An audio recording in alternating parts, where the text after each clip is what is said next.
গুজরাটে ভয়াবহ বিমান দুর্ঘটনা। আহমেদাবাদে বিমানবন্দরের বাইরেই ভেঙে পড়ে এয়ার ইন্ডিয়ার বিমান।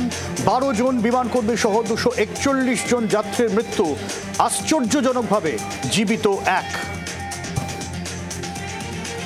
বরাত জোরে প্রাণে বাঁচলেন এক যাত্রী। আশ্চর্যজনকভাবে প্রাণে বাঁচলেন এক যাত্রী।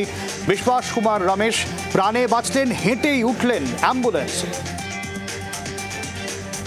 আহমেদাবাদ বিমানবন্দরের বাইরে মাত্র 5 মিনিটেই ভেঙে পড়ল এয়ার ইন্ডিয়া ড্রিম লাইনার বিমান। আছড়ে পড়ার পরে বিমানের দাউ দাউ করে আগুন। বিমান থেকে বেরোলো একের পর এক দেহ। বিএসএফ জওয়ানদের জন্য নোংরা ভাঙা ট্রেন। রেলমন্ত্রী অশ্বিনী বৈষ্ণবের নির্দেশে সাসপেন্ড। দায়িত্বে থাকা 4 রেল অফিসার।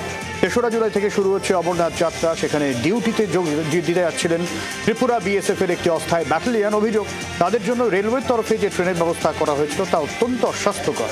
ভাঙা ছিল একাধিক সিট, নোংরা কোচ, বাথরুম, এমনকি 72 ঘন্টা ট্রেন লেট ছিল। ট্রেনের ছবি সোশ্যাল মিডিয়ায় ভাইরাল হতেই চরম বিতর্ক। রাস্তায় দাঁড়িয়ে বাইক চালক, সামনে দাঁড়িয়ে 2 জন ট্রাফিক পুলিশ। বাইক চালকের কাছ থেকে বাইকের চাবি ছিনিয়ে নেওয়ার অভিযোগ ট্রাফিক পুলিশের বিরুদ্ধে। এমনকি মাথা থেকে হেলমেট খুলে নিয়ে চালান কাটার অভিযোগ। ঘটনার মুহূর্ত ভাইরাল সোশ্যাল মিডিয়ায়। ঘটনা ঝাড়খণ্ডের জামশেদপুরে, যদিও ভিডিওর সত্যতা যাচাই করেনি জি 24 ঘন্টা। উত্তরপ্রদেশের কানপুরে আগুন। আনন্দবাগের কাছে গুদামে আগুন লাগার ঘটনা ঘটে। কালো ধোঁয়ায় ঢেকে যায় চারদিক। খবর পেয়ে ঘটনাস্থলে যায় দমকলের 6টি ইঞ্জিন। বেশ কয়েক ঘন্টার চেষ্টা আগুন নিয়ন্ত্রণে আসে। গুদামের ওপরে ছিল আবাসন। আবাসনের লোকজনদেরও নিরাপদে বের করে আনা হয়। কিভাবে আগুন লাগলো খতিয়ে দেখছে পুলিশ।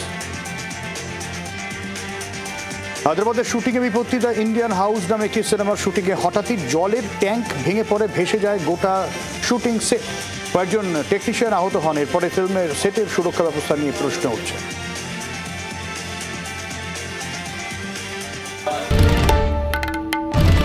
বাংলার আওয়াজ, বাঙালির আবেগ, জি 24 ঘন্টা।